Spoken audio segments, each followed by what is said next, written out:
Hello दोस्तों, कैसे हो आप सब लोग। Welcome to my YouTube channel SSC maths by Arpit. दोस्तों आज अपन करेंगे प्रैक्टिस सेट 5। आई होप कि आपने अभी तक के सारे प्रैक्टिस सेट करे होंगे।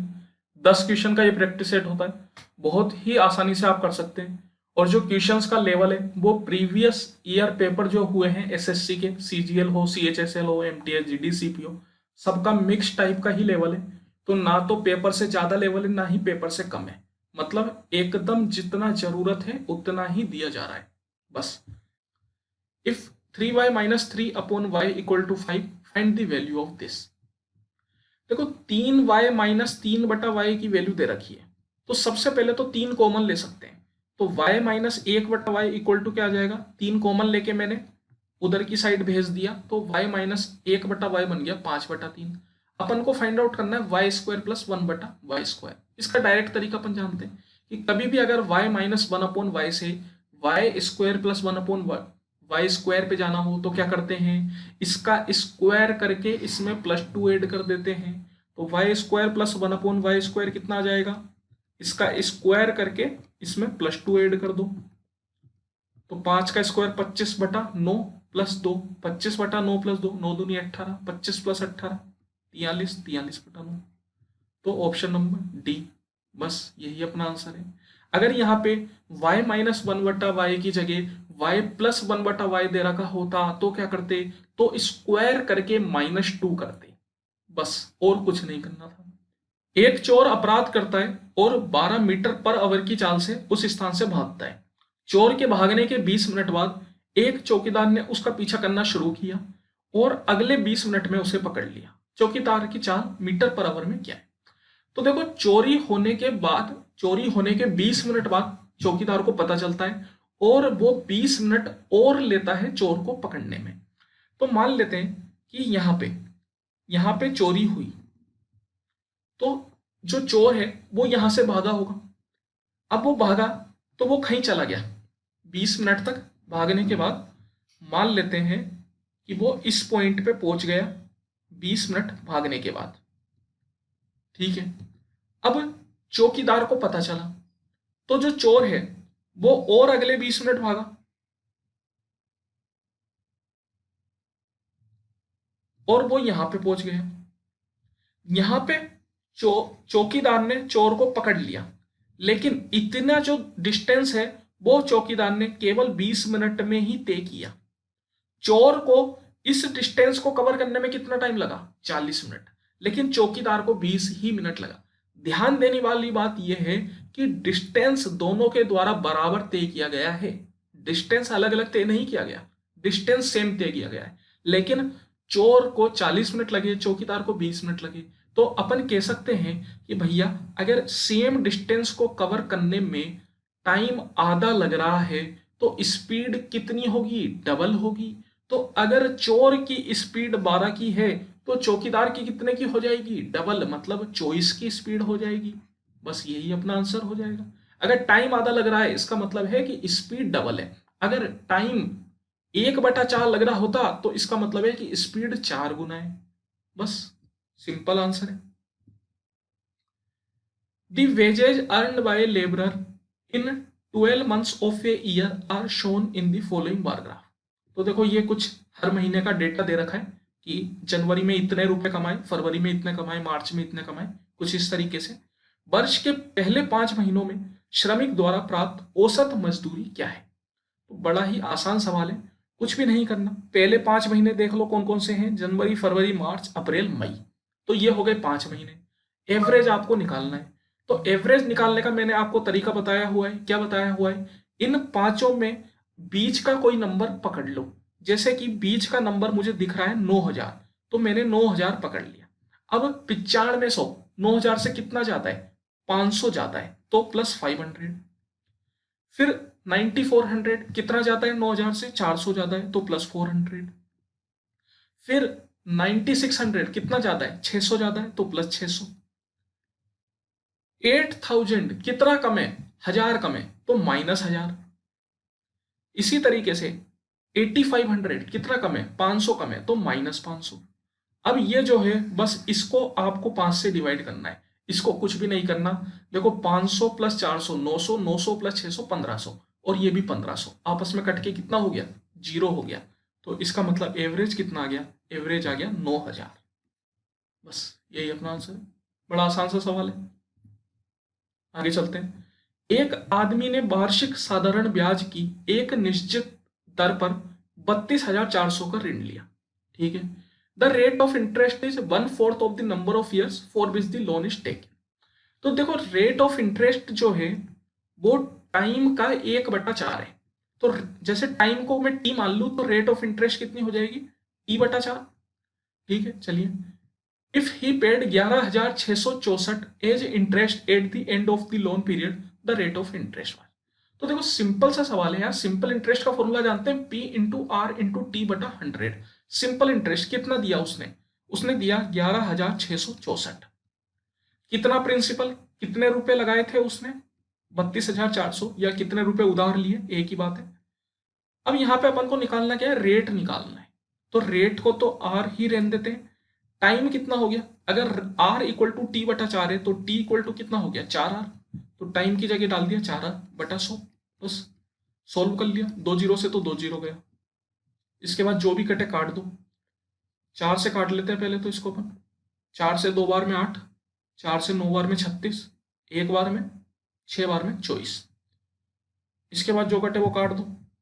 मेरे हिसाब से तो 324 का कितनी बार में हो सकता है ये, देखो पूरा पूरा कटेगा, इतना तो पक्का है, क्योंकि ऑप्शन अगर आप देखोगे तो वो इंटीजर ऑप्शन है। इसका मतलब ये पूरा पूरा कटेगा। तो मैं बोल सकता हूं कि ये 324 का 9 बार में हो जाएगा। तो यहाँ पे आर स्क्वायर आ गया अपने पास 9। आर स्क्वायर 9 आने का मतलब है आर कितना आ गया, 3। मतलब 3% पे उसने ब्याज लिया था, मतलब पैसे उधार लिए थे। The seats for mathematics, English and chemistry in a school are in the ratio of this. If these seats are increased by 20%, 40% and 60% respectively, the ratio of the increased seat is. देखो आसान सा सवाल है यार। Mathematics की seat 20% बढ़ी तो total कितनी हो गई, 120%। तो 6 इंटू 120% कर लिया रेशियो। फिर इंग्लिश की सीट 40% बढ़ी तो टोटल कितनी हो गई, 140%। तो 4 इंटू 140% रेशियो। फिर केमिस्ट्री की सीट 60% बढ़ी तो टोटल कितनी हो गई, 160%। तो 7 इंटू 160%। अब यहाँ पे बताने की जरूरत नहीं है, रेशियो सब जगह कैंसिल आउट कर दो, कोई दिक्कत नहीं है। जीरो सब जगह कैंसिल आउट कर दो, कोई दिक्कत नहीं है। इसके अलावा क्या कर सकते हैं अपन कैंसिल आउट, तो 4 से ये गया 3 बार में, 4 से ये गया 4 बार में। और भी कुछ हो सकता है क्या, हाँ हो सकता है, 2 से और हो सकता है, 2 से 3 बार में, 2 से 7 बार में, 2 से 2 बार में। तो कितना आ गया, 3 3 जा 9, 7 और 7 2 जा 14। तो नया रेशियो हो जाएगा 9:7:14। बस यही अपना आंसर है। The wheel of a lorry has radius 182 centimetre. The number of revolution per minute the lorry wheel will make is. तो देखो एक लॉरी के पहिए की त्रिज्या रेडियस 182 सेंटीमीटर है। लॉरी के पहिए द्वारा प्रति मिनट चक्कर लगाने की संख्या कितनी होगी। तो देखो जब कभी भी आपसे रिवॉल्यूशन पूछा जाता है तो इसका मतलब क्या होता है, सबसे पहले मतलब समझना अपने लिए बहुत जरूरी है। देखो एक पहिया है, ये पहिया है, मान लेते हैं ये पहिया यहां से लेके यहां तक की दूरी तय करेगा। अब अपन को पूछ रहा है कि इस पहिए ने इस पॉइंट से लेके इस पॉइंट तक जाने में कितने चक्कर लगाए होंगे। तो क्या होगा, मान लेते हैं ये पहिया कुछ इस तरीके से यहां पे है। तो अब अपन को करना क्या होता है इस तरीके में कि भैया इसको यहां से काट दो।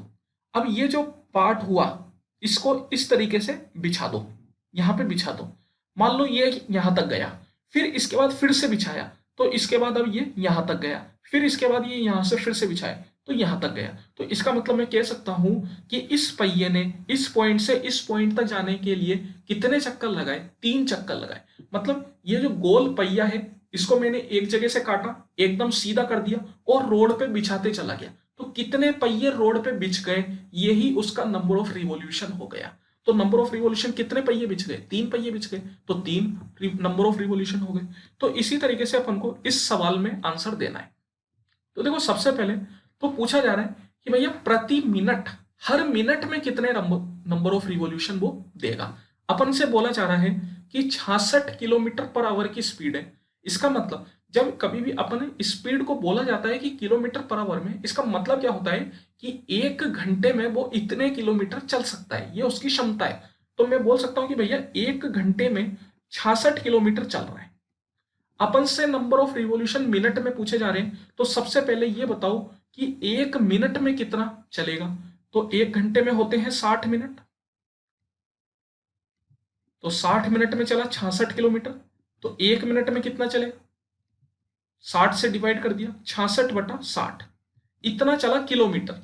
लेकिन जो अपन को लोरी का रेडियस है वो सेंटीमीटर में दे रखा है, तो इसको भी सेंटीमीटर में चेंज कर लो।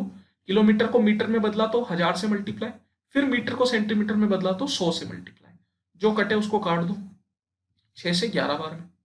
कितना आ गया ये आ गया 11 पे 4 zero, 1 2 3 4।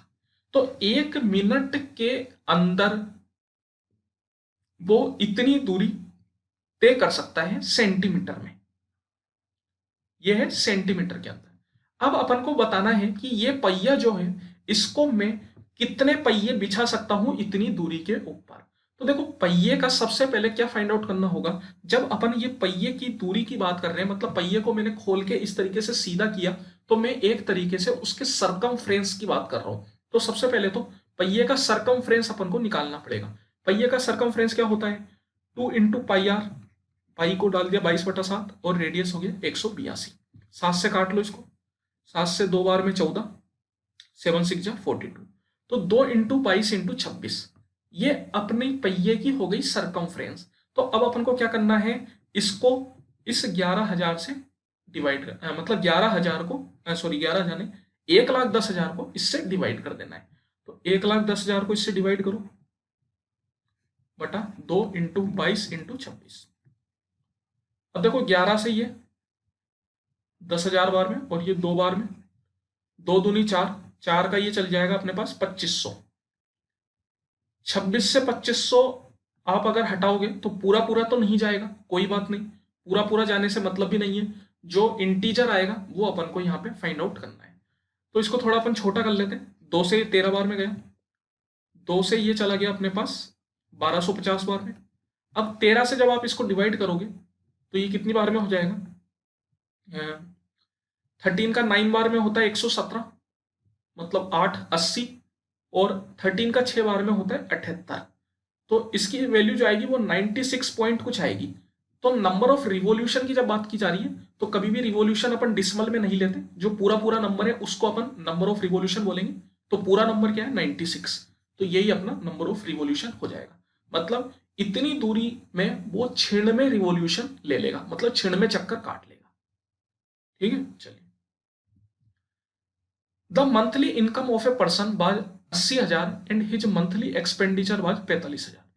Next year his income increase by 16% and his expenditure increase by 8%। Find the percentage increase in saving. चलिए ठीक है, देखिए क्या बोल रहा है ये कि एक इंसान की मंथली इनकम है 80,000 रुपए एंड हिज मंथली एक्सपेंडिचर है 45,000 रुपए। तो यहां से अपन सेविंग निकाल सकते हैं। सेविंग होता है इनकम माइनस एक्सपेंडिचर, जितना कमाया उसमें से खर्चे को अगर हटा दो तो बचत आ जाएगी। 80,000 में से 45,000 हटाया तो कितना बच गया 35,000, मतलब 35,000 हर महीने सेविंग है। बहुत अच्छी सेविंग है, कोई दिक्कत नहीं है। Next year his income increase by 16%। अगले साल उसकी जो इनकम है वो 16% बढ़ गई। तो 16% बढ़ी तो 80,000 पे 16% बढ़ी तो टोटल कितनी हो गई, तो टोटल हो गई 116%, मतलब 116/100। ठीक है, ये 2 जीरो से 2 जीरो गया और 8 5 8 6 48, 4 हासिल ऊपर चढ़ गई, 2 1 हासिल ऊपर चढ़ गई, 9 928 00। तो अगले साल जो उसकी इनकम है वो हो गई 92,800 रुपये हर महीने की। इसी तरीके से जो उसका एक्सपेंडिचर है वो 8% बढ़ गया। तो 8% अगर एक्सपेंडिचर बढ़ा तो टोटल कितना हो गया, टोटल हो गया 108%, 108/100। फिर से 2 जीरो से 2 जीरो अपन यहाँ पे काट लेंगे। चलिए ठीक है, 45 का 8 बार में कितना होता है 45 का 2 बार में 90 होता है, 90 का 4 बार में 360 होता है। तो 36 हासिल ऊपर चढ़ गई, 0 पे 6 आ जाएगा, 3 हासिल ऊपर चढ़ गई, 45 का एक बार में 45, 3 48 और 1 0, मतलब 48,600 रुपये उसने खर्च करे। तो सेविंग कितनी करी? तो 92,800 में से आपको 48,600 रुपये घटा देने हैं, तो सेविंग आ जाएगी। तो ये 2 जीरो तो ऐसे ही आ गए, 8 में से 6 गया तो 2, है ना, 8 में से 6 गए 2, 12 में से 8 गए 4, 7 में से 4 गए 3, तो 34,200 रुपये की सेविंग। आपसे यही पूछा जा रहा है कि उसकी सेविंग में कितना % का इंक्रीमेंट हुआ। तो कुछ नहीं करना, यहाँ पे बताओ कितने रुपए बढ़े, 35,000 से, सॉरी ये तो कम हो गए, है ना, कम नहीं होने चाहिए थे, कुछ गड़बड़ कर रहे हैं क्या अपन, एक बार देख लेते हैं। हाँ गड़बड़, सॉरी 8 में से 4 गए तो 4, ये 4 आएगा, 44,200 रुपये। तो 35,000 से 44,200 हो गए, मतलब कितने रुपए बढ़े, 9,200 रुपये बढ़े, कितने पे, 35,000 पे। तो बस यही अपन को फाइंड आउट करना है, मल्टीप्लाई बाय 100, 2 जीरो 2 जीरो गया, 1 जीरो से 1 जीरो गया। अब जो भी है काट कूट दो, 5 से काटा इसको 7 बार में, 5 से काटा 1 बार में, 42 मतलब 8 बार में 40, 4 बार में 20। अब 7 से जो भी कटे वो काट दो, डिसमल में ही आंसर आएगा, कोई दिक्कत नहीं है। 7 दूनी 14 और 44, 7 6 42, पॉइंट कुछ आएगा, एकमात्र ऑप्शन है 26 के साथ, तो ऑप्शन है, बस इसको आगे लगाएंगे और आगे बढ़ जाएंगे, कुछ ज्यादा सोचने की जरूरत नहीं। तो देखो सिंपल तरीका होता है, कोई अलग तरीका नहीं होता, आसानी से आप कर सकते हो। आगे चलते हैं। A women is 28 years older than her son. एक वुमेन है 28 साल बड़ी है, तो वुमेन की एज क्या हो जाएगी, सन प्लस 28, सन की एज में 28 जोड़ लो तो वुमेन की एज आ जाएगी, क्योंकि वुमेन 28 साल बड़ी है। In 3 years her age will be twice the age of her son. 3 वर्ष बाद जो औरत की आयु है वो उसके बेटे की आयु की दुगनी हो जाएगी। जब अपन अभी की आयु की बात कर रहे हैं तो वो डब्ल्यू ईयर है, 3 साल बाद की बात करेंगे तो क्या हो जाएगा, 3 साल जुड़ जाएंगे, ये आ गई 3 साल के बाद औरत की आयु, वुमेन की आयु। इसी तरीके से सन अगर अभी एस ईयर्स का है तो 3 साल बाद कितना हो जाएगा, उसकी आयु में भी 3 साल जुड़ेंगे, एस प्लस 3। अब अपन से बोला जा रहा है कि जो वुमेन की आयु होगी वो डबल हो जाएगी, तो डबल हो जाएगी मतलब सन की आयु के डबल हो जाएगी। आपसे पूछा क्या जा रहा है, प्रेजेंट एज ऑफ द सन। ये जो डब्ल्यू और एस है ये अपन ने प्रेजेंट एज मानी, क्योंकि 3 साल बाद की आयु को अपन ने कैसे दर्शाया है, डब्ल्यू प्लस 3 करके। तो इसका मतलब ये डब्ल्यू और एस क्या हो गई, प्रेजेंट एज हो गई। तो यहाँ पे आपको कुछ नहीं, एस की वैल्यू पूछ रहा है, तो डब्ल्यू एस प्लस 28 है, तो डब्ल्यू की जगह एस प्लस 28 डाल दो, s plus 28 plus 3 equal to 2s plus 6। तो देखो कितना हो जाएगा, 2s में से s गया तो s, 28 प्लस 3 31, 31 में से 6 गया तो 25, मतलब जो सन है उसकी एज हो जाएगी 25 ईयर्स, ऑप्शन डी। बस Anil and Bipin together can complete a work in 15 days. Anil plus Bipin मिलके किसी काम को 15 दिन में कर देते हैं, while Bipin alone can finish it in 20 days, जबकि बिपिन अकेला ही 20 दिन में काम कर देता है। In how many days can Anil alone finish the work. तो कितने दिनों में अनिल अकेला काम को कर देगा। चलिए ठीक है, तो क्या करना है, एफिशिएंसी का रेशियो निकालना है। 15 और 20 का एलसीएम लोगे कितना आ जाएगा, 60 आ जाएगा। 15 से 4 बार में, 20 से 3 बार में, तो ये हो गई इनकी एफिशिएंसी। ये जो 4 है ये अनिल प्लस बिपिन दोनों की मिला के है, और ये जो 3 है ये अकेले बिपिन की है। अगर बिपिन की एफिशिएंसी 3 है और दोनों की मिला के 4 है, तो इसका मतलब अनिल की कितनी हुई, अनिल की 1 हुई, जब भी तो मिला के 4 होएगा ना। तो अनिल हर दिन 1 यूनिट काम कर सकता है और टोटल काम है 60 यूनिट, तो कितने दिन लगेंगे उसको, तो 60 दिन लगेंगे। हर दिन 1 यूनिट काम करता है, टोटल काम है 60 यूनिट, तो 60 दिन में अनिल पूरा काम करेगा। तो अनिल धीरे है, कोई बात नहीं, यही है जो है। चलिए समय समाप्ति की घोषणा, पता ही नहीं चला तब आपके साथ समय कट गया। आई होप कि आपको भी ऐसा ही लग रहा हो और बोर फील नहीं कर रहे होंगे। एक बार इंस्टाग्राम पे अर्पित अग्रवाल मैथ्स जरूर देखें, यहाँ पे आपको बहुत अच्छी अच्छी चीजें मिलेगी। चलिए फिर मिलते हैं अगले इसी तरीके से प्रैक्टिस सेट में, तब तक के लिए थैंक यू।